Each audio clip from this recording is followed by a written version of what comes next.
ដ៏ស្ងាត់ខ្យល់ត្រជាក់ដួងចិត្ត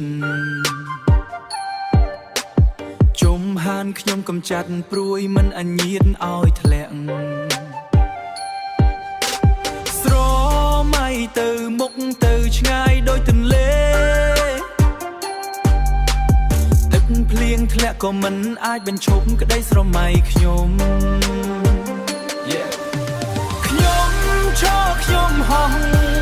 សូឡូតែខ្ញុំមិនទៀងទាត់សូម្បីផ្លូវរវល់ខ្ញុំដើរតាមបំណងខ្ញុំភ្លើងក្នុងចិត្តខ្ញុំចាប់ឡើងជារូបភ្លើងលើកទឹកចិត្តខ្ញុំបន្តដើរតាមផ្លូវខ្ញុំ